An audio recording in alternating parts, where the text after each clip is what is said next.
Bienvenidos al año 2025 y al episodio número 155 de Enclave Podcast. Estábamos llenos de cinco hoy. Eh, Después de unas semanas de receso donde dejamos descansar a nuestra audiencia de Enclave Podcast, volvemos con un año recargado de problemas, recargado de temas que ameritan un análisis, que ameritan una discusión y sobre los cuales pues vamos a seguir hablando seguramente durante muchos meses.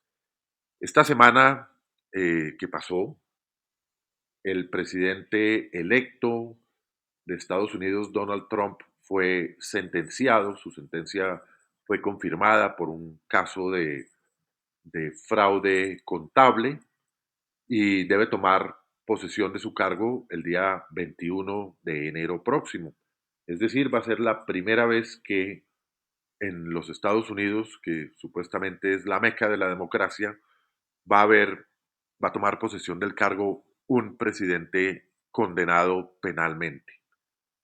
Por otra parte, en nuestra querida Venezuela, esta semana también tomó juramentación de el cargo de presidente de la República para un tercer periodo Nicolás Maduro, en, unas, en un proceso totalmente antidemocrático, totalmente arbitrario y violatorio no solo de la Constitución, sino de los principios que orientan la política, la democracia y la manera como la cosa pública se debe manejar después de unas elecciones que se llevaron a cabo el 28 de julio, que ya de suyo venían cargadas porque no permitieron la participación de los candidatos que estaban en su momento más opcionados para ganar, como María Corina Machado.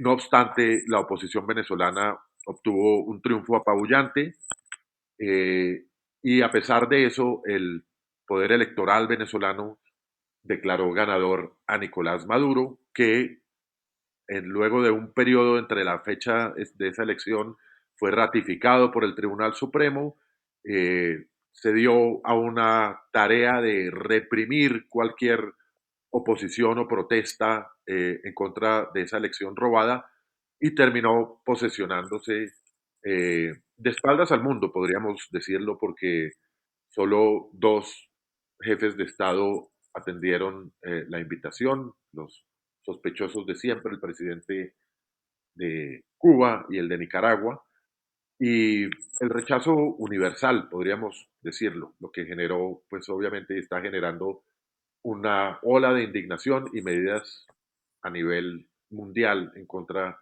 del régimen venezolano, que ya había vivido esta situación antes. Estamos en una especie de remake de el fraude electoral y una situación que es claramente una dictadura en Venezuela. Y para hablar de eso, estamos hoy con ustedes, María Alejandra Villamizar, primero, periodista, nos acompaña en Enclave Podcast eh, en estas conversaciones y hemos invitado a un periodista venezolano, un periodista que tiene una tradición muy importante de analizar y de meter los dedos en las llagas de todo lo que tiene que ver con el régimen venezolano me refiero, eh, que es Roberto Denis. Roberto es un comunicador social, pero ha ejercido el periodismo, la investigación y ahora también productor de documentales durante mucho tiempo. Ha tenido unos roles importantes en destapar escándalos de corrupción y es el padre de toda la investigación que se condujo en contra de Alex Saab, que ayer lo vimos en televisión como ministro de Industria de Venezuela. Entonces, no me voy a, eh, no voy a hacer el spoiler del podcast. Bienvenida María Alejandra, bienvenido Roberto, les deseo todo lo mejor en el 2025 y qué bueno que estén aquí en Clave Podcast. Gracias, Juan Carlos. Lo mismo también para ti, para Roberto. Feliz año. porque cada época trae el lugar común, pero sirve para que la conversación se renueve y por lo menos podamos como reenfocar algunos de los retos que trae. En la política internacional, como ya lo mencionaste, muchísimos. Para la política local, pues ni qué hablar, y para la política regional, pues ya mencionabas el caso de Venezuela, que comienza este 10 de enero con una nueva bofetada a la democracia y al periodismo y a la libertad. Así que encantada de estar aquí, Roberto, un placer, un gusto además poder hablar con colegas íntegros que mantienen los principios del periodismo en estos momentos tan complicados de, de desinformación y noticias falsas, etcétera, todo lo que también parece ya lugar común, pero que hace una gran mella en nuestro oficio y que pareciera que cada día nos está poniendo más contra la pared, ¿no? Esto de poder hacer periodismo como se debe y como toda la vida se ha hecho, como se debe haber hecho. Muchas gracias, Juan Carlos, María Alejandra. Feliz año igual para ustedes. Para mí es de verdad un placer estar aquí con ustedes, un honor estar aquí con ustedes. Feliz año también para la audiencia. Y nada, también agradecimientos de antemano porque sé que ustedes son, digamos, de los espacios que no le han perdido la pista a la realidad de Venezuela, lo que pasa en Venezuela, a tratar de explicarla y, bueno, como periodista venezolano, sin duda eso es muy valioso. Pues bienvenido, Roberto, esta es tu casa. Hemos tenido la oportunidad de conversar muchas veces. Tuve la oportunidad de ver tu documental sobre Alex Saab, que de hecho en una de las recomendaciones que hicimos aquí en este podcast hicimos una amplia mención del mismo.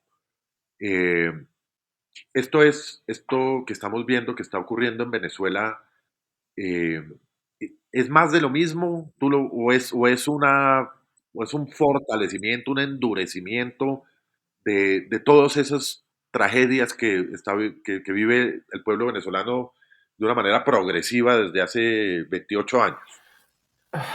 Bueno, a ver, yo diría que, digamos, en una primera lectura podríamos decir que, bueno, nos estamos topando de nuevo con una piedra que ya hemos visto sobre todo eh, desde 2013 en adelante, que es desde cuando Nicolás Maduro está ocupando la presidencia de la República, ¿no? Y digo esto porque estamos en un punto donde nuevamente queda claro algo. Y es que el régimen de Nicolás Maduro no está dispuesto a negociar ninguna salida política. Entonces esto ya lo habíamos visto. De hecho, buena parte de la crisis que termina sufriendo Venezuela en esta poco más de una década en la que Maduro ha estado en el Palacio de Miraflores, tiene que ver con eso, ¿no? Por una cerrazón política, por una intransigencia de alguien o de un grupo, de una élite política que no concibe su salida del poder, ¿no? Entonces, bueno, pasó el escenario 2013, aquellas elecciones con Capriles, que fueron cuestionadas desde el mismo primer minuto, donde Nicolás Maduro dijo que sí, que se iban a contar todas las papeletas para, bueno, para dirimir la duda, porque era casi que menos de 1% la diferencia. No se hizo.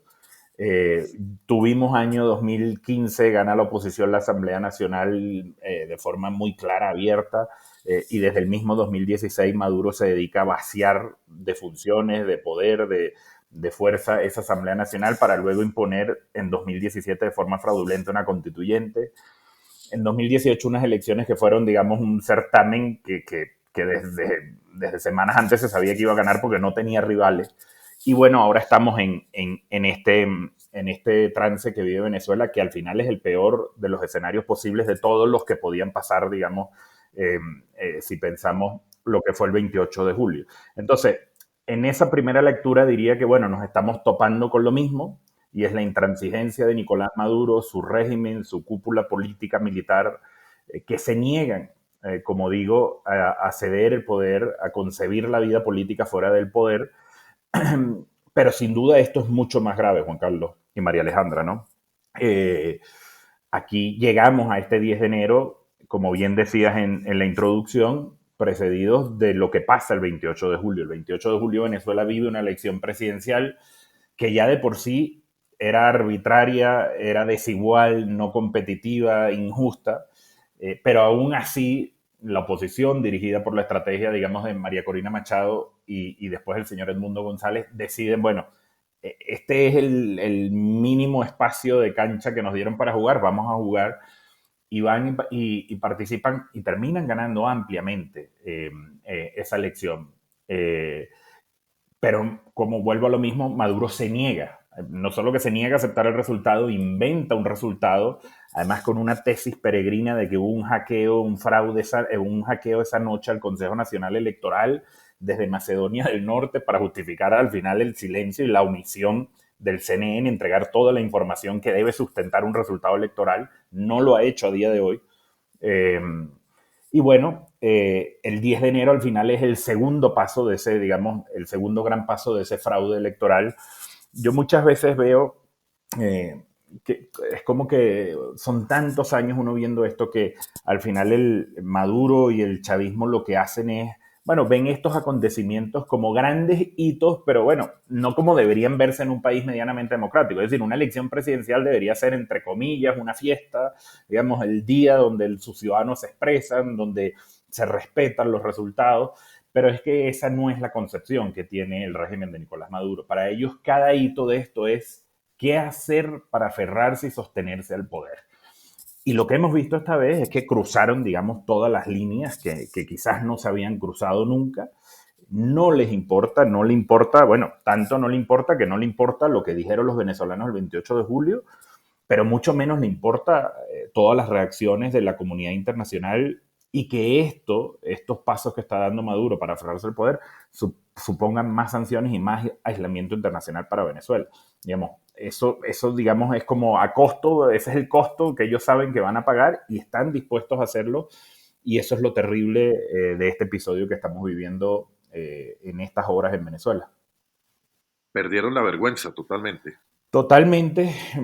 Yo creo que desde hace mucho ya, digamos, les quedaba poco que perder, pero sí, finalmente se perdió. De hecho, si ven el discurso de Nicolás Maduro, si analizan el discurso de Nicolás Maduro el 10 de enero, además en un acto atropellado de por sí, hecho no como marca la tradición político-histórica de Venezuela en el salón que es la plenaria de la Asamblea Nacional, sino más cerrado justamente, entre otras cosas, porque ningún mandatario internacional estaba acompañando esto. Pero si ustedes ven, el discurso era como eso, ¿no? Aquí está, dijeron que no iba a ocurrir la juramentación y aquí estoy, ¿no? Es la desvergüenza absoluta, no hay rubor por nada, incluso desde el lenguaje, que a veces revela muchas cosas. En el lenguaje de ellos desapareció el 28 de julio, ¿no? Esto era, bueno, un nuevo trance que tenemos que superar, hagamos todo lo que hay que hacer para que Nicolás Maduro ese día se ponga la banda, pese a que tanto Venezuela como el mundo sabe que él no ganó esas elecciones, pero es lo que hay que hacer y así actúan. Y lamentablemente al final el costo de esto, bueno, el costo lo vamos a ver, es el país, son los ciudadanos, es la economía, es el aislamiento internacional, pero sí, no hay ningún tipo de rubor ni de vergüenza. Y la indignación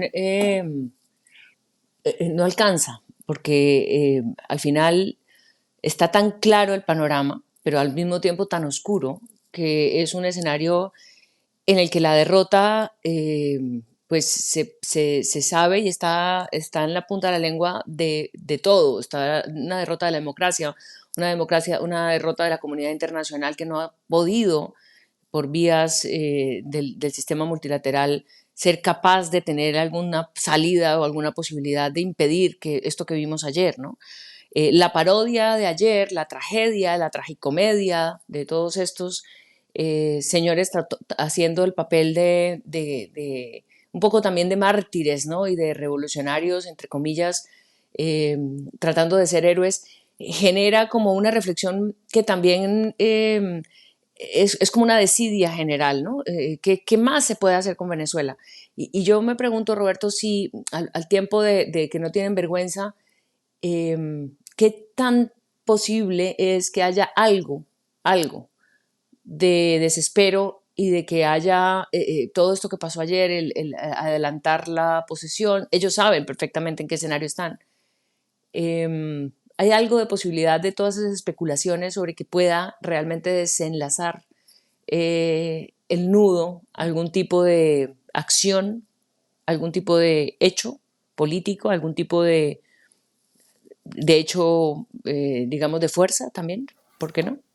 A ver, bueno, antes de responder esa parte, me gustaría como dos comentarios a tu reflexión inicial de la pregunta, porque creo que es muy valioso, ¿no?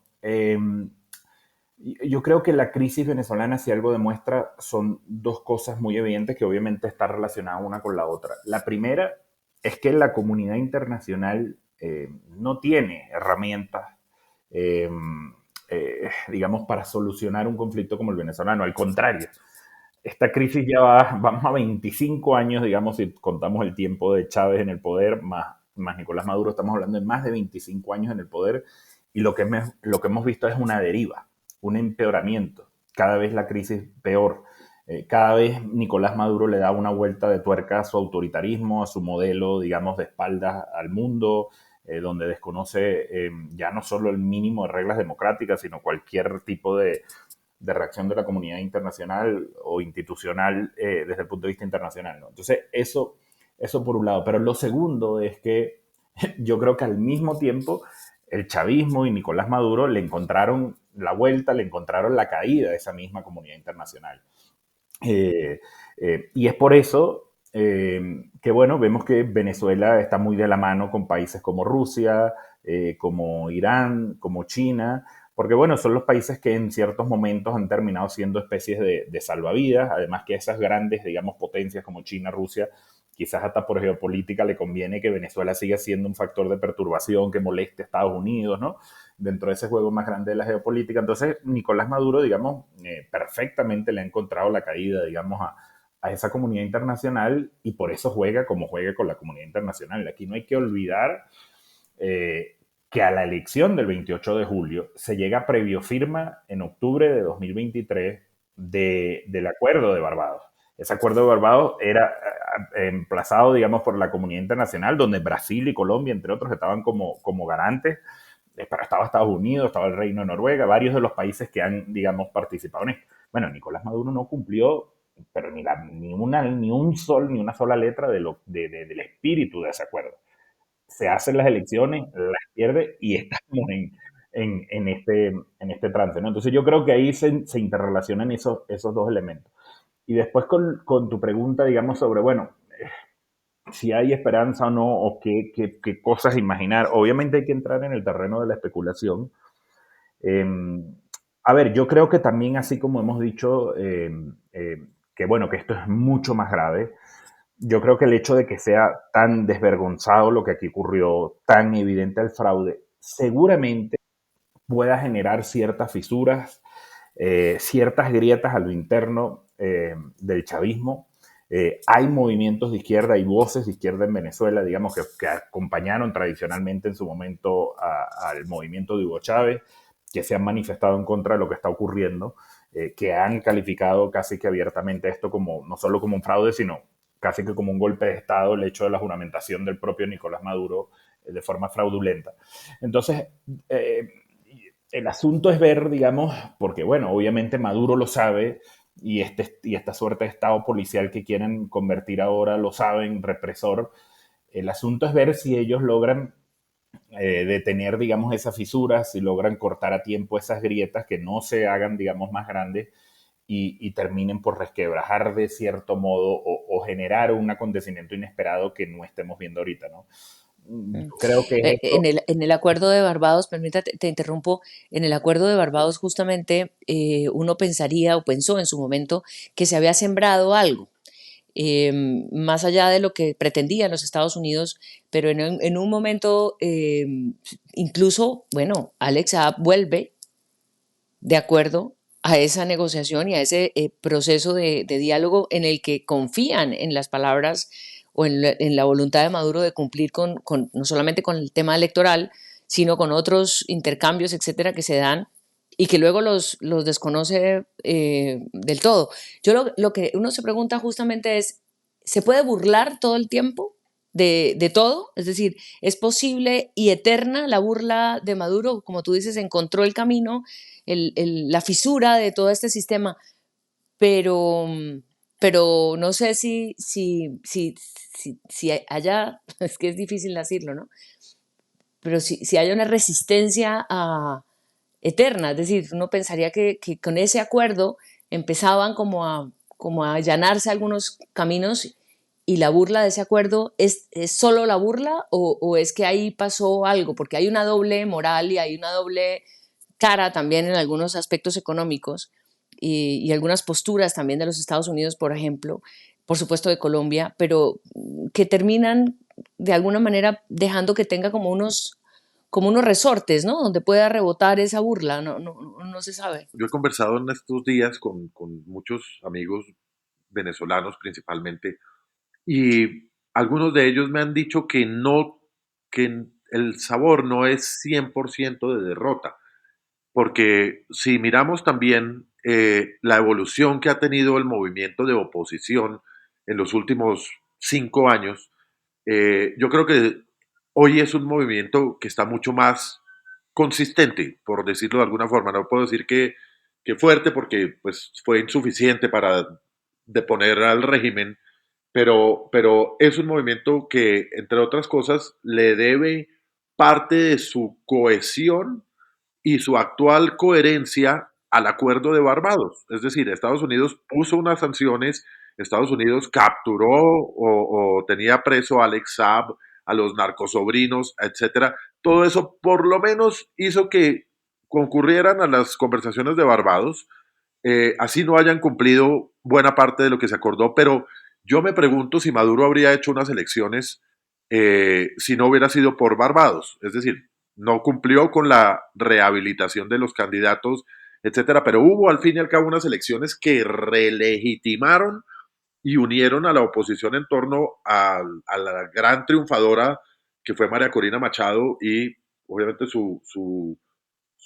fórmula o su persona designada, Edmundo González. Entonces, yo creo que hoy en día, así sea una sentencia de esas decorativas que sirven para el orgullo y no más, yo creo que la oposición ha avanzado y se ha refortalecido. Y piensa uno si se está aquí volviendo a escribir una historia que ya habíamos vivido de Venezuela con dos presidentes, ¿no? Es decir, teníamos a Maduro y a Guaidó, ahora tenemos a Maduro y al presidente González, eh, pero tal vez sí es como lo mismo, pero no es igual. Es decir, yo siento que hay un progreso importante. Lo que pasa es que también el mundo exterior y el entorno se ha deteriorado. Es decir, eso pasó de ser el Grupo de Lima, que fue una buena intención, pero no tuvo ningún resultado al final, y llegamos a un nivel donde Biden estaba de buena fe queriendo promover o creyendo en la buena fe del gobierno venezolano, haciendo una cantidad de concesiones, es decir, dando mucho más zanahoria que garrote, y termina fracasado ese intento de Biden por negociar. Y bueno, y ahorita viene una situación que es casi tragicómica, ¿no? Es decir, vamos a tener al presidente condenado Donald Trump tratando de sacar, si es que lo hace, que lo intenta, mejor dicho, al delincuente Nicolás Maduro. Entonces, esto pues es una cosa casi de Marvel, ¿no? A ver, yo sí creo y coincido con ustedes, es decir, si bien es cierto que pudiéramos tener con lo que está pasando ciertas reminiscencias, porque bueno, al ser una crisis tan larga, bueno, esto ya lo vimos, esto ya no lo vimos, sin duda alguna hay elementos distintos, y el hecho de que, digamos, incluso la oposición haya forzado a Maduro, digamos, a llegar a este nivel de desvergüenza, a llegar a este nivel de, digamos, tan descarado de tratar de quedarse en el poder, digamos, robándose unas elecciones, digamos, eso evidentemente tiene, digamos, repercusión nacional e internacional. Y como decía antes, uno no sabe también a lo interno, porque uno no tiene nunca todos los insumos, a lo interno qué cosas puedan estar originando, lo interno del chavismo me refiero, ¿no? Entonces, sí, desde ese punto de vista yo coincido con lo que expresa Juan Carlos, ¿no? De lo que decías tú, María Alejandra, a ver, yo diría que si es por Maduro, la burla va a ser permanente. O sea, si es por Maduro, es que lo ha demostrado. O sea, ¿cuántos procesos de diálogo con la comunidad internacional? Estamos hablando de Dominicana, estamos hablando de México, estamos hablando del Bahamas, estamos hablando del Reino de Noruega, o sea, Barbados, Más perdón. negociaciones que con el ELN. Exacto, exacto, tal cual, tal cual. Y siempre, y cuando uno habla, digamos, con los actores y sobre todo cuando pasa el tiempo que las cosas están más reposadas y uno, digamos, se puede analizar mejor, ¿no? Y no al calor de lo que solo te quieren filtrar. Eh, Uno se da cuenta y la manifestación es que nunca en esos escenarios, el chavismo, Maduro, nunca le abren la puerta, bueno, dentro de esto que estamos conversando, y si perdemos el poder. Es decir, para ellos es como un asunto existencial, atávico, yo no sé cómo definirlo, ¿no? Y no Que es no porque lo no tienen consideren. otro destino, o sea, el destino es la cárcel o destino es la muerte, es decir, no No, tienen llegada, o yo do- creo que eso, yo creo que no, yo creo que está en la no, naturaleza de ellos, no son va más demócratas, allá no de son, eso, sí, va sí. más allá de eso, va más allá, para mí es un asunto, yo como digo, atávico, existencial, y ojo, también hay que ver, y si ven el discurso de Maduro el 10 de enero, es como que para Maduro es como si para la única misión de él, bueno, yo soy aquí el sucesor de Chávez, yo no entrego, ¿sabes? O sea, ese es como su único mandato, y si uno ve la línea de tiempo de lo que ha pasado desde que él está en el poder, esa ha sido la prioridad de él, no importa si el país entra en hiperinflación, no importa, o sea, a ver, Maduro sabe o no sabe que vienen sanciones, evidentemente, la comunidad internacional por lo que está haciendo en Venezuela. Es obvio que lo sabe. Pero entre escoger eso y quedarse en el poder, él dice, bueno, listo, nos quedamos en el poder y ya vemos cómo arrimamos con los costos que vengan. Pero también con lo que tú comentabas, María Alejandra, es que yo creo que aquí ha ocurrido, y eso también le ha hecho daño, creo que a la crisis venezolana, ¿no? Desde fuera ha estado siempre también muy polarizada y se ha visto a la luz de la realidad política de cada país, ¿no? Sobre todo eso lo hemos visto mucho en Colombia, Brasil y Estados Unidos, ¿no? Y entonces pasan cosas, terminan pasando unas grandes paradojas, que es lo que vimos, por ejemplo, con Biden. Es decir, Biden le trata de decir a Maduro, mira, sentémonos, hablemos, yo no soy tan malo como Donald Trump, vamos a hablar. Y empieza a ofrecer, da concesiones. No solo es que Biden liberó a Alex Saab, Biden había liberado los llamados narcosobrinos, sobrinos de Cilia Flores, esposa de Nicolás Maduro, que estaban presos por narcotráfico en Estados Unidos. Le había quitado la sanción de la OFAC, del Departamento del Tesoro, a Carlos Malpica Flores, sobrino de Cilia Flores. Es decir, eran gestos clarísimos de Biden, casi que a la familia de Nicolás Maduro, diciéndole, mira, conmigo se puede hablar, tratemos de poner unas reglas de juego que finalmente eran como que el acuerdo de Barbados, para que haya unas elecciones medianamente democráticas. Entonces ahí la verdad que uno se sorprende porque creer que Nicolás Maduro está dispuesto a aceptar una derrota en unas elecciones, la verdad que es ingenuo y lo ha demostrado una y otra vez. Entonces, al final terminó se quiso distanciar tanto de lo que hizo Donald Trump que también terminó haciendo, yo no sé cómo calificarlo, porque bueno, yo no estoy en diplomacia, no sé, pero terminó cometiendo errores gravísimos y ahora estamos en este punto. Y ojo, y creo que pasa lo mismo en Colombia, ¿no? Es decir, Petro viene más allá del asunto ideológico, de las afinidades, de los compromisos, de todas esas cosas.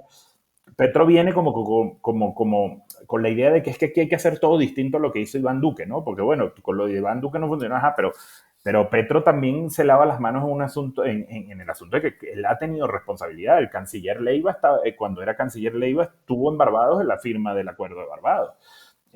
Y entonces habla como un espectador, como que si no estuviera involucrado en esto, como si no supiera además que Maduro ha cerrado una y otra vez puertas a negociaciones políticas que contemplen su salida del poder en unas elecciones. Pero exacto, como el asunto es, no, es que Petro lo tiene que hacer distinto a Duque o Lula lo quiere hacer distinto a Bolsonaro, bueno, ahora se encontraron con que no pueden domar a esa fiera que es Sí. Nicolás Maduro, que se aferra al poder. Y es que realmente, o sea, esta semana también vimos a un Gustavo Petro absolutamente ambiguo, como venía siendo él y su canciller en los últimos meses, específicamente desde el 28 de julio, donde no aceptaban que hubo un triunfo. Entonces, Petro dice que las elecciones no fueron libres porque fueron bajo la presión del bloqueo económico, etcétera. Pero la que se echó esta semana en un tweet o en una publicación de X larguísima, como de 14 párrafos, Fue una cosa absolutamente loca y disvariante, pero muy al estilo del presidente Gustavo Petro, es decir, muy retórico, muy hasta incongruente en muchas de sus partes, pero ese es Gustavo Petro, es decir, hay que decirlo claro. Pero para no petrificar la conversación, eh, hablemos que la comunidad en general, la comunidad internacional en general, ha demostrado total incapacidad. Y si criticamos a los Estados Unidos por haber eh, devuelto a Alex Saab, etcétera, también hay que decir que de lo poco que se ha hecho, lo han hecho Estados Unidos y la comunidad europea a través de las sanciones, el bloqueo y unos pronunciamientos diametralmente claros, ¿no? Entonces, ahí está la comunidad internacional, quedan unos, si bien el multilateralismo ha fracasado, pues queda la Unión Europea, quedan parlamentos serios en el mundo, queda un pronunciamiento que por lo menos quedará para los libros. Entonces, no pudo la comunidad internacional, no pudo la vía democrática con una victoria aplastante en las urnas en Venezuela, no pudo sacar al régimen. Eh, Quedan las salidas más de ruptura, más violentas, como decía María Alejandra, y analicemos tres de ellas. Primero, la de las recompensas que Estados Unidos esta semana reeditó, pero fortaleció. Es decir, Estados Unidos pasó de 15 millones de dólares de recompensa por Nicolás Maduro a 25 millones por Nicolás Maduro y por Diosdado Cabello y presentó un proyecto de ley porque 25 es el tope máximo legal en Estados Unidos, presentó un proyecto de ley para subirlo a 100 millones de dólares. Eso debe intranquilizar un poquito. En el caso colombiano hay que decir, por ejemplo, que eso fue lo que rompió por dentro tanto a los carteles grandes de la droga, como el cartel de Medellín y el cartel de Cali, las recompensas, porque empieza a generarse un sentimiento de desconfianza al interior de la organización. Eh, con las FARC pasó lo mismo. Entonces, ese cartelito de 25 millones de dólares no es cualquier cosa. Sin embargo, lo conversaba en esta semana también con un periodista, ese cartel no tiene, le hace falta un anexo de cómo ponerlo en práctica. Es decir, yo me pregunto, ¿a quién no le sirven 25 millones de dólares o 15? En un mundo tan complicado, yo creo que tiene que haber mucha gente interesada en hacer eso, pero ¿cómo se hace eso? O sea, no puede ser simplemente, por favor, escriba a no sé qué, @dea.gov, eh, porque es complicado. Yo creo que el cartel termina siendo, se vuelve inútil el mismo, porque si bien pone una cifra muy llamativa, pues no establece una manera de ejecutarla. O sea, voy a poner una comparación que no se vaya a malinterpretar esto como una incitación al delito, pero en el viejo este decían vivo o muerto, ¿no? Que era un poco más fácil de materializar. Entonces, esas recompensas, ¿cómo las ven ustedes? Creo que no dejan de ser importantes y tenemos que analizar cuál es el valor y la posibilidad real de que esas recompensas se materialicen. Sí, esto, digamos, lo que en un caso como el de Maduro o el de eh, cualquier organización con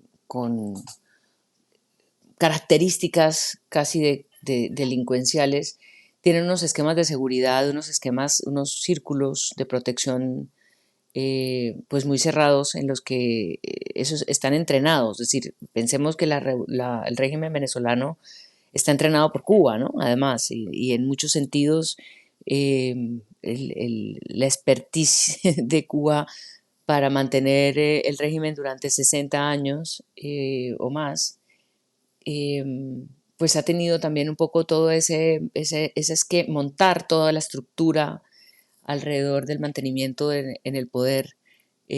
Aquí estamos hablando de organismos de inteligencia, de contrainteligencia, estamos hablando de, me imagino que Maduro debe tener alrededor suyo unos esquemas filtrados, en fin. Pero sí, se quiebra, en algún momento se puede quebrar. Yo creo que lo de Estados Unidos, a pesar de todo, no deja de ser más simbólico en términos del narcotráfico, el cartel, el jefe del cartel, el cartel de los soles, o sea, siempre ligados. Fíjense que pesa 25 millones de dólares por el narcotráfico y no hay un solo millón de dólares por usurpador de la democracia, digamos, ¿no? No hay forma de calificar el delito o de calificarlo como un delincuente diferente a lo del narcotráfico para que tenga además ese proceso. Muy seguramente se lo imaginan, esto de Bukele, de la carterita azul o lo que sea que ya se hayan inventado para generar ahí la expectativa de la paciencia. Muchos se habrán imaginado una operación mercenaria, unos se habrán imaginado una operación de tipo Hamas, Israel, en el sentido de hacer operaciones quirúrgicas, pero Maduro supo muy bien instalarse, ¿no? Maduro tiene hoy unos aliados internacionales, una geopolítica que empezó a pesar en el continente que hizo muchísimo más complicado cualquier posibilidad militar, ¿no? Estamos hablando de Rusia, estamos hablando de Irán, estamos hablando de la extensión un poco de toda la tensión mundial global que hay en términos bélicos a nuestro continente. Eh, y seguramente que no lo ha hecho es porque el tema es el precio que se puede pagar, ¿no? Lo que puede desencadenar en el continente una eventual intervención militar. Recordemos que eso Trump lo dijo Duque, en algún momento se especuló de una operación bastante burda, y a mí me gustaría preguntarle a Roberto justamente también por los errores que se ha tenido desde la oposición, porque aquí también seguramente hay que hacer unos balances en los porqués que no tienen respuesta. Tiene que haber una pregunta sobre por qué la oposición y por qué los ciudadanos y por qué en general no se logra, digamos, esa cohesión para hacerlo. Entiendo que es la intimidación y obviamente mientras tenga el aparato estatal de seguridad militar, pues va a ser muy difícil. Pero yo creo que además de a todos se nos pasa por la cabeza que seguramente la única manera de acabar con este régimen sería una operación de tipo militar, de ese tipo para lo que piden las recompensas, ya que pones el tema de las recompensas, pero también es un poco medio novelesco, ¿no? Imaginar eso. Yo ya creo que en el mundo ya no pasa, salvo lo que estamos viendo entre Israel y Hamas, en teoría, en el mundo ya no pasa eso, ¿no? Sí. Pero no sé. Oriente es una parte del mundo mucho más convulsionada, número uno, y mucho más militarizada, en el sentido de que hay muchos grupos rebeldes, muchos grupos fundamentalistas, o sea, allá hay un fusil en cada... Venezuela importa por el petróleo, Venezuela importa por muchas razones en el mundo, pero digamos, realmente no tiene comparación el peso seguramente del conflicto israelí, pero sí tiene que haber una reflexión y sobre todo a nosotros que estamos en el vecindario, o sea, en nuestro continente, que es donde está pasando esto, donde la democracia se está resquebrajando, donde Maduro es un ejemplo nefasto para mantener y sostener el avance y el desarrollo y el progreso. Es decir, todo eso está demostrado. Y los israelitas no se van a meter seguramente si no hay un contrapeso que les compense, seguramente no sé. No es la pelea con Hezbollah O ni sea, es la pelea con Hamas, lo entiendo. Pero yo quiero yo tocar Perdón creo, que no, yo no dejé de hablar a Roberto, sí, no, perdón. yo tampoco lo estoy dejando hablar, pero lo estamos llenando de preguntas. Roberto, uno entendía que Hugo Chávez era una persona que controlaba a los militares, porque él venía del estamento militar y eso fue una cosa que fue uno de los pilares que sostuvieron la dictadura de Hugo Chávez o el gobierno de Hugo Chávez. Maduro no sí. es Hugo Chávez. Maduro podrá tener otras estrategias, pero sorprende mucho la lealtad a rajatabla del estamento militar y policial, eh, o por lo menos la ausencia de una confrontación entre el Ejecutivo y los militares. ¿Tú crees que haya alguna posibilidad de que algún día haya un golpe militar en Venezuela para que remueva a Maduro? Es decir, que sean los propios hombres y mujeres. En estos días vimos también a Edmundo González hablándole directamente a los militares y a los policías, diciéndole, ustedes tienen que decidir de qué lado de la historia van a estar. Y también en conversaciones pasadas, o en muchas alusiones pasadas, tanto María Corina Machado como otros, les han dicho a los militares, hablemos, hablemos porque tiene que haber de por medio una suerte de amnistía. ¿Cuál Sí. es la posibilidad real de que los militares, en vez de apuntar sus armas al pueblo que protesta, la volteen y la apunten para otro lado? Ahí, ahí, bueno, obviamente, ahí hay que, digamos, como yo siempre digo, las Fuerzas Armadas venezolanas son una auténtica caja negra desde hace mucho tiempo. Bueno, en todos los países, pero en Venezuela la verdad que son una auténtica caja negra desde hace mucho. Hay un elemento curioso y lo conecto con tu pregunta y tu referencia que hacías al tema de lo de las recompensas. Fíjate que las recompensas ahorita que en esto de que anuncia Estados Unidos incluyen a Vladimir Padrino, el ministro de la Defensa. Siempre se dijo que Estados Unidos como que no quería nunca como tocar mucho a Vladimir Padrino porque, bueno, entendía que podía ser una persona con la que, bueno, hay que sentarse, hay que negociar, hay que decirle, mira, hay que buscar una salida, una solución. Es revelador que ahora lo incluyan en unos carteles de estos que ofrecen recompensa. Ahora, lo que pasa con la Fuerza Armada Venezolana es que, digamos, esa es una institución que está muy lejos de ser la institución que establece la Constitución venezolana. Justamente por lo que tú mencionabas de esa etapa de Chávez, el ejército venezolano, la Fuerza Armada, casi que se convirtió en el brazo armado del partido de gobierno que hoy controla Nicolás Maduro ampliamente, ¿no? Entonces, eso hace esto muy complicado. Es una institución que está muy corrompida, es una institución donde altos mandos militares después han pasado a cargos incluso de elección popular como gobernaciones, alcaldías, etcétera, pero también ministerios.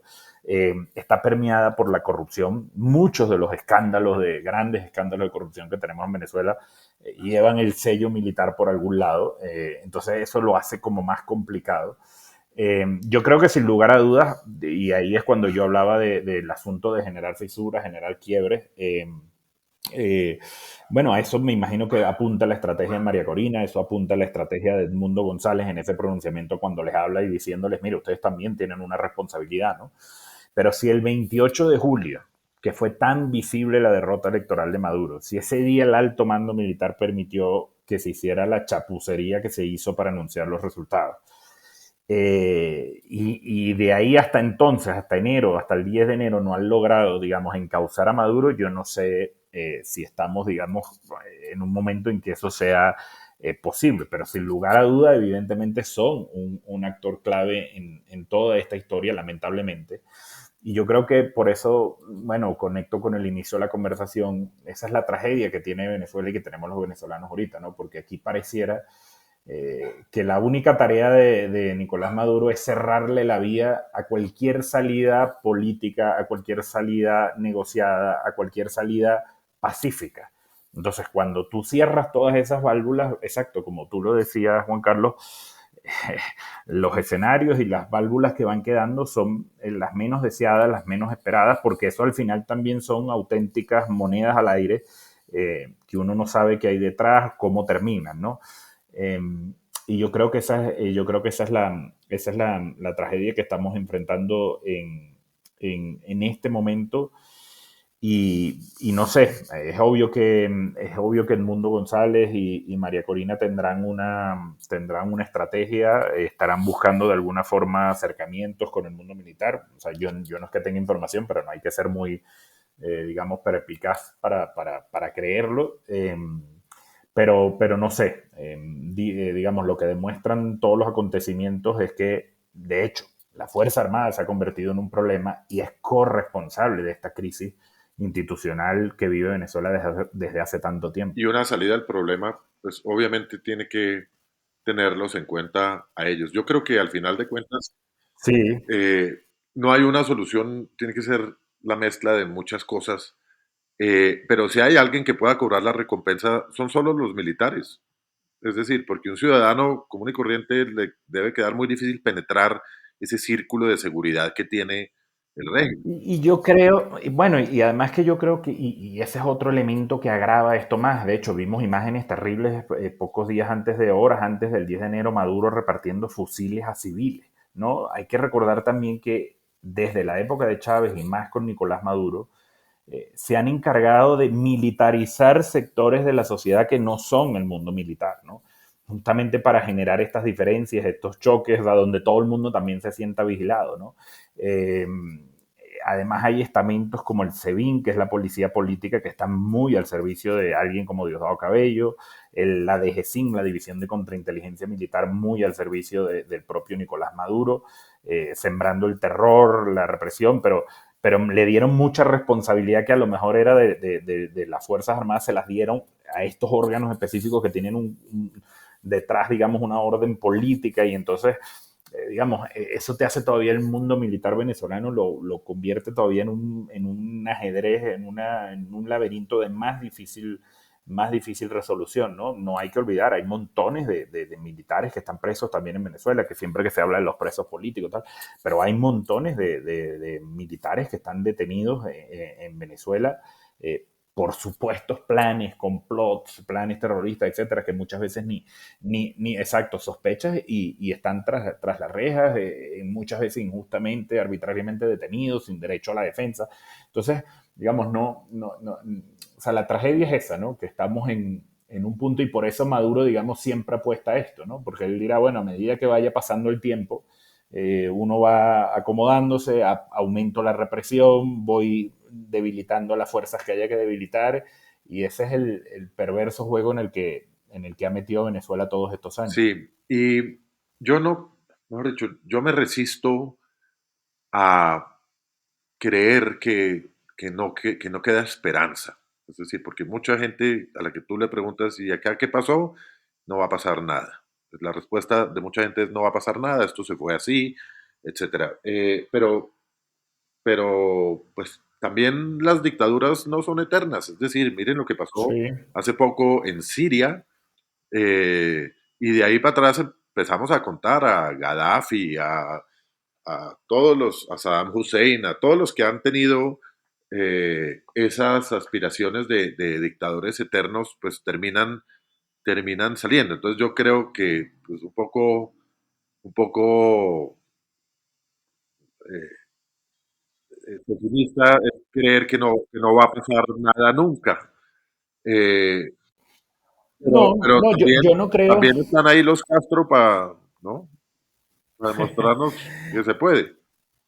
Sí, a ver, es difícil porque, bueno, tú conoces muy bien Venezuela, tienes muchos amigos venezolanos y hablas mucho, estos días habrás hablado mucho con ellos, exacto, ¿no? Y también pasa con estas crisis que vive Venezuela que tienen esos picos emotivos que, por cierto, el gobierno, el régimen de Maduro sabe manipularlos muy bien también, ¿no?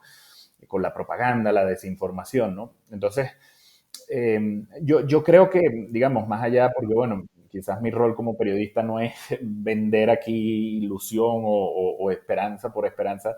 Yo sí creo, digamos, que estamos en presencia de acontecimientos muy graves por la sinrazón en la que está Nicolás Maduro, pero que al mismo tiempo donde, digamos, si pensamos desde el punto de vista de la sociedad democrática, es muy valioso también lo que se ha logrado, como tú planteabas en algún momento, desde el punto de vista de la oposición, y que haya quedado Maduro al descubierto como ha quedado. Yo insisto, yo creo que eso tiene que estar generando fisuras y tiene que estar generando a lo interno ciertos resquebrajamientos que, bueno, no sabemos en qué pueden terminar, en qué pueden parar, y no creo que es que sencillamente, bueno, no, esto se va a pasar la página y ya, no, yo no lo veo así, pero lamentablemente sí, digamos, la realidad inmediata a mí fundamentalmente me lleva a ser pesimista porque, bueno, porque es que lo hemos visto una y otra vez, ¿no?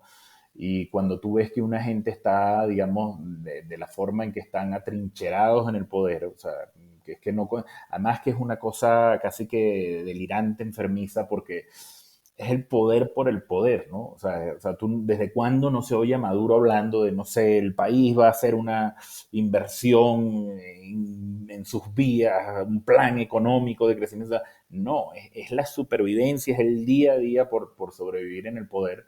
Entonces, bueno, tú estás enfrentando, como digo, a la sinrazón en muchos sentidos, pero sí, las sociedades, la misma sociedad venezolana históricamente ha sufrido, tuvo dictaduras, Marcos Pérez Jiménez, después de una elección fraudulenta un noviembre del 57, termina cayendo en enero del 58. O sea, y muchas veces estos acontecimientos de la historia, digamos, están ocurriendo cosas que a lo mejor no estamos viendo por la cantidad de acontecimientos. A lo mejor hay cosas debajo de la superficie que no estamos viendo. Y yo creo que el hecho de lo que ha logrado la oposición en este tiempo, quizás es lo que permite que eso en un futuro, digamos, no sé de cuánto, pero es lo que puede permitir que ocurran cosas, ¿no? Yo, digamos, es un poco como veo la situación en este momento, ¿no? Sí, y yo creo que el mismo régimen, hablábamos antes de empezar esta conversación con Roberto, que también pareciera que el régimen ha venido aprendiendo y sofisticando su forma de actuar. Esta operación psicológica y táctica que hizo en los días previos al 10 de enero, esa persecución, etcétera, es un aparato sofisticado, no, ya no es esa chambonada del que se le veía, sino se ve que es un aparato militar mucho más sofisticado y mucho más blindado. Y en, en el acto de juramentación, Maduro salió con un libro ahí debajo del brazo diciendo que ese era su programa para los próximos 6 años. Y en un artículo del Espectador que dice que eso es más de lo mismo, se llama el artículo del Espectador que lo escribe un periodista Hugo Santiago Caro, dice que es un nuevo mandato con la misma fórmula. Y dice que Maduro, que en Venezuela simplemente le cambian el nombre a las cosas y que nunca han hecho realmente nada y han tenido unos planes de gobiernos, entre comillas, pero aquí Maduro dice lo siguiente en relación con su proyecto de transformar a Venezuela. Dice que Venezuela que va a transformarla con enfoques de independencia plena. Independencia plena yo la leo como es asumir un aislacionismo. Es decir, yo creo que el régimen asume que se quedó solo en el mundo. Independencia plena. Consolidación de la paz y la seguridad, yo lo leo como un fortalecimiento y una radicalización del aparato represivo. Y recuperación de la protección social y un proceso de repolitización geopolítica. Es decir, yo creo que aquí hay un mensaje claro. No veo que sea como más de lo mismo y me da temor de que el futuro sea mucho más radical Sí, que el presente. yo creo, y es muy marcado después del 28 de julio, que sí que lamentablemente vamos a un estado más policial de lo que ya es Venezuela, donde se va, digamos, a reprimir mucho más, donde se va a perseguir mucho más abiertamente. En las últimas días antes del 10 de enero se cuentan por centenares los detenidos arbitrarios que van desde defensores de derechos humanos, activistas políticos en las regiones, periodistas, es decir, no hay un patrón, es como la ley de la selva, todo lo que consideren que pueda ser una amenaza, son detenidos arbitrariamente. Yo sí creo que hemos visto después del 28 de julio cómo se ha fortalecido nuevamente la figura de Diosdado Cabello, ahora es ministro de Interior y Justicia y está jugando este rol del supergendarme que persigue y acosa a todo el Que sale a mundo. Yo patrullar creo él que solo en vamos, su propio carro, ¿no? sí, yo creo que sí, eso va a ser muy evidente, y es muy evidente, como tú dices, que se están preparando para eso. Así como Maduro sabe que Venezuela va a una etapa dura de aislamiento internacional, porque no se le va a reconocer, digamos, esta forma como pretende seguir en el poder. Pero bueno, como decía al comienzo, ellos, digamos, si mientras sigan en el poder, están dispuestos otra vez a, bueno, a hundir a Venezuela en el aislamiento internacional si eso les garantiza a ellos su permanencia en el poder. Yo en algún momento y muchas veces reflexiono y me imagino como todos los venezolanos y bueno, gente fuera que tiene años estudiando la crisis, yo siento que a veces también pareciera que la crisis, digamos, venezolana cuando se ha abordado desde el punto de vista internacional, quizás las teclas que tienen que ser esto es una mesa donde se va a tener que sentar Estados Unidos, China, Rusia, Irán y decir, bueno, ¿qué hacemos con Venezuela? ¿Sabes? Y eso es un juego geopolítico donde a lo mejor los venezolanos ni tendremos voz ni voto, ¿no? Y es terrible, ¿no? Porque hemos llegado a ese punto, ¿no? Pero pienso que a lo mejor esa es una llave que puede destrabar esta situación tan complicada, porque aquí lo que sí, digamos, si esto perdura, persiste y se sostiene, es que vamos a un más aislamiento internacional, vamos a un estado más represivo, vamos a un empobrecimiento aún mayor del que hemos visto. Yo creo que va a ser evidente una nueva probablemente ola, estampida migratoria de los venezolanos, sobre todo los más jóvenes que vuelven con el, digamos, esa desesperanza de decir, bueno, es que esto no va a cambiar. Y bueno, y todo lo que eso genera, pero además con un agravante, que entre tantos acontecimientos y tantas cosas a veces pasa por debajo de la mesa. Es que Maduro, que está en medio de esta crisis, que está en medio de este fraude que está cometiendo, está hablando de reformar la Constitución.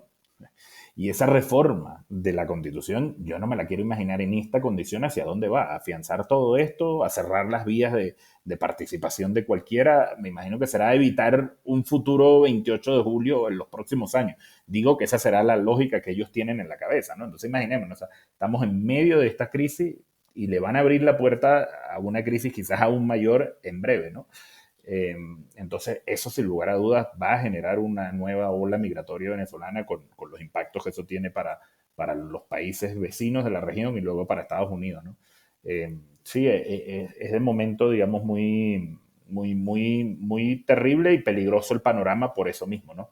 A propósito de esa represión y ese posible recrudecimiento eh, de todas las acciones del régimen, ¿cómo estás tú? ¿Y cómo está la prensa? ¿Cómo están siendo los días para trabajar, para vivir, para la familia? No, son días muy difíciles porque además el panorama de los medios de comunicación en Venezuela es desolador. Yo les voy a decir esto y a lo mejor ustedes no lo van a creer, pero el día 9, cuando la marcha de la movilización de la oposición 9 de enero, los principales canales de televisión en Venezuela estaban transmitiendo telenovelas.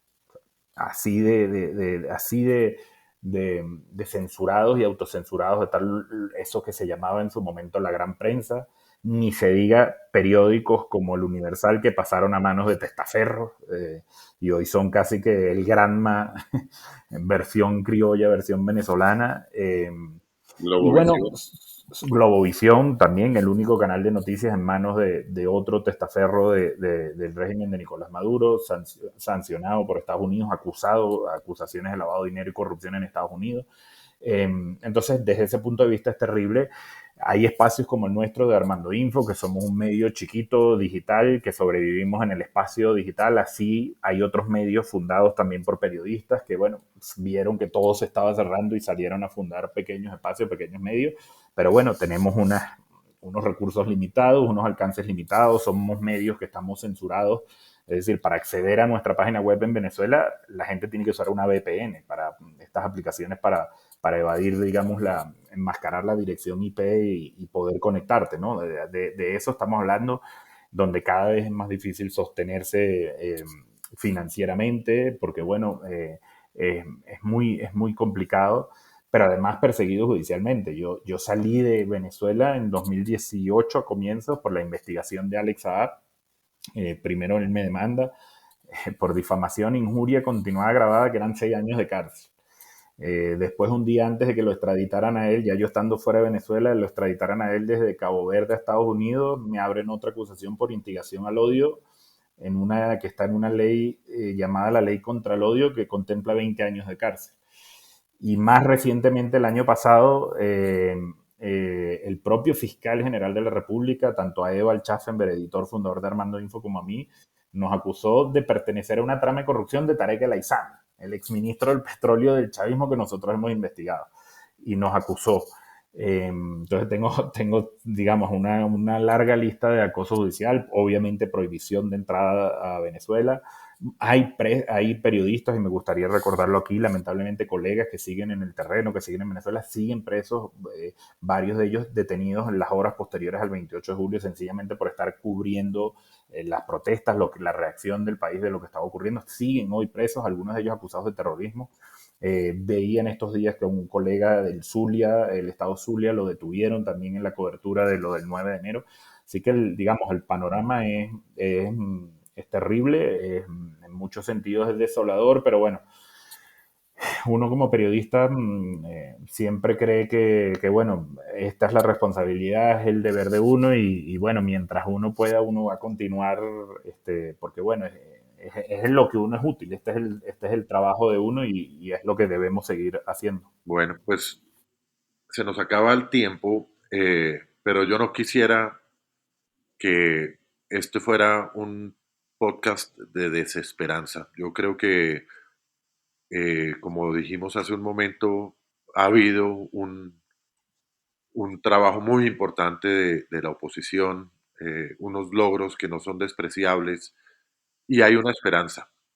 Yo los invito a reescuchar un capítulo de Enclave Podcast con María Corina Machado, que se llama Hay Esperanza. Y creo que el poder de lo que está ocurriendo y del deseo y de lo que el pueblo venezolano ha luchado, pues eso no puede ser un arar en el mar.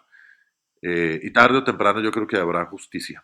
Espero que así sea. O, Yo también creo y me gustaría como mensaje final, Juan Carlos, más allá bueno, sí, de lo que tú comentas, a mí sí me encantaría destacar algo, ¿no? Porque yo creo que es esa voluntad todavía que tiene el venezolano, digamos, de recuperar la democracia, ¿no? Es decir, que el 28 de julio el país se haya manifestado en medio de las peores condiciones de acoso, de persecución, de censura. Recordemos cómo fue la campaña electoral. O sea, María Corina Machado no la dejaban ni montarse en un avión privado para ir de una provincia, de una región a otra en Venezuela, porque sancionan a las aerolíneas. Literalmente, y que ese movimiento casi que orgánico que surgió como de abajo hacia arriba, yo creo que eso obviamente es un mensaje muy poderoso de la sociedad venezolana y seguramente esa misma fuerza en algún momento se encauzará de la mejor manera para que, bueno, para que el país pueda volver a una senda de institucionalidad democrática, de recuperación, de salir de este aislamiento eh, y que pueda iniciar una suerte de recuperación, de reconstrucción que veamos en los próximos años, ¿no? Ojalá que eso sea. Yo creo que eso es muy revelador. Muchos otros países a lo mejor que han vivido lo que ha vivido Venezuela, a lo mejor estarían quizás ya en un conflicto armado que en Venezuela no ha ocurrido, ¿no? Entonces, digamos, yo creo que ahí hay todavía pese a que el chavismo se ha encargado de demoler esa esperanza democrática en la gente, yo creo que a día de hoy, 25 años después de darle martillazos, no lo ha logrado. Y bueno, eso sin lugar a dudas es positivo que ese sentimiento esté tan arraigado en la sociedad venezolana. Sí, qué bueno que se piense como una sola nación, ¿no? En todos los países donde hay venezolanos, el sentimiento de solidaridad y de acompañamiento por un solo propósito, por el mismo propósito, hace que toda esa diáspora pues haga más valiosa todavía la tierra, la nación, el concepto del Estado venezolano, ¿no? Del ser venezolano. Y creo que eso ha sido muy potente porque demuestra que no se renuncia, independientemente de que se esté fuera del territorio venezolano, por supuesto llevar al propósito de ese sentimiento de volver y de reconstruir y de resistencia, pues ha sido tremendo. Así que ojalá que nos alcance pronto y en este 25, ya que estábamos hablando del nuevo año, que nos alcancen pronto las noticias sobre un desenlace, por lo menos el inicio de algún desenlace para este proceso tan difícil. y que haya justicia, que en alguna parte estén cosiendo un overol naranja de tallas grandes. Sí, yo Eh, creo que es tan grande el desespero, Roberto, ¿cierto? Que incluso hasta lo que le pase es lo que menos importa. Lo, Eh, lo primero es que bueno, se vaya y imagínate, permita que el imagínate cómo, país...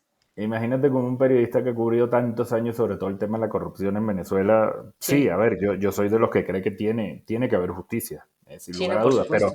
pero la verdad es que en una negociación política también habrá que Sí, tragar sapos, una ¿no? especie de proceso de paz, lo hemos hablado Ujú. también en este podcast.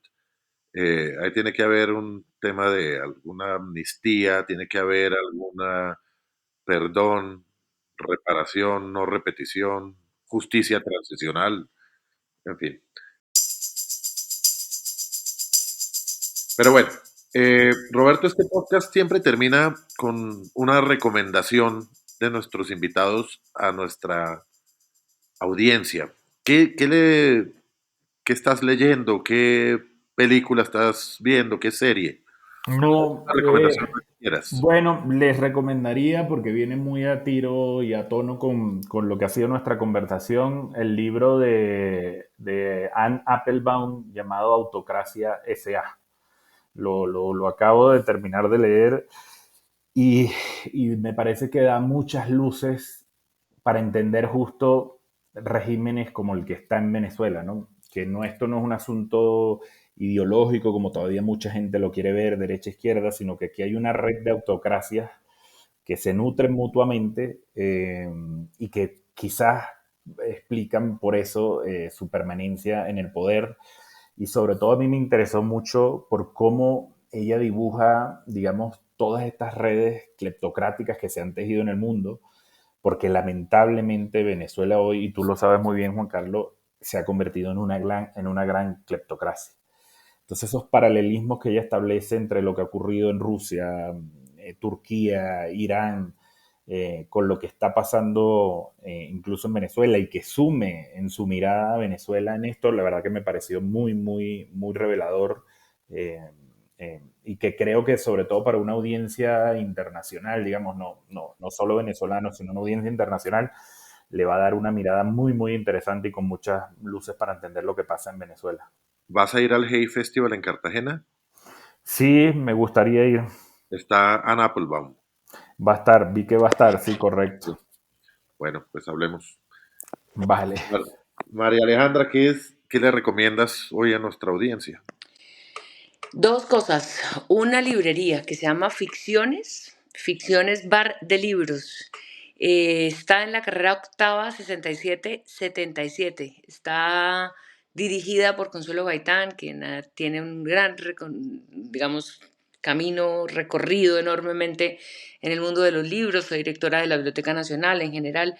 Eh, y allí además está concebido como un bar de libros. Entonces allí se puede leer, beber, conversar y escuchar charlas con los autores. Me parece que es un lugar de Bogotá que vale la pena conocer. Y otra cosa es un chocolate Moxe, se llama Moxe, es una palabra ticuna que significa gracias y es un emprendimiento que además lo he conocido en Colombia y en España y es increíble, es un cacao colombiano de altísima calidad que empieza y sigue siendo un emprendimiento de dos colombianos que quieren mostrar la biodiversidad de Colombia al mundo y hoy día tienen un enlace con Islandia.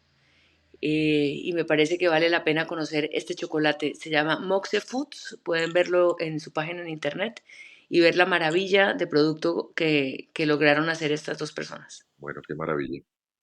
Yo quiero recomendarles una serie en Netflix, que es la serie de 100 años de soledad. Es una miniserie, son pocos capítulos, pero creo que después de tantos años de haber sido escrito tal vez una de las obras literarias más importantes de Colombia, finalmente los herederos de Gabriel García Márquez encontraron una producción que hace honor de pronto a la novela. Yo no sé, siempre hay discusiones sobre si las películas son mejores que los libros o si las películas le dañan el Sobre todo imaginario las que de Gabo, sí. sí, sobre todo los de Gabo. Pero de todas formas, independientemente de qué es mejor, es una serie que vale la pena ver por su producción, por su magia. Es otra forma de ver esa magia tan espectacular de García Márquez. Entonces, les recomiendo en Netflix 100 años de soledad. Y con eso nos despedimos en el día de hoy. Quiero anunciarle a nuestra audiencia que el tema de Venezuela es un tema que seguiremos tratando con todo el amor que tenemos por nuestro hermano país, por nuestros amigos venezolanos y sobre todo por la libertad y la democracia. Seguiremos hablando de esto con invitados tan importantes. Gracias, Roberto, por este espacio, gracias por tu tiempo, gracias por compartir con nosotros y esta será siempre tu casa. Y gracias, muchas gracias a ustedes. Disfruté mucho de esta conversación. Bueno, pues Gracias, Juan Carlos. Un saludo, Roberto. Chao. Nos vemos y nos oímos pronto. Un abrazo. Adiós. Chao.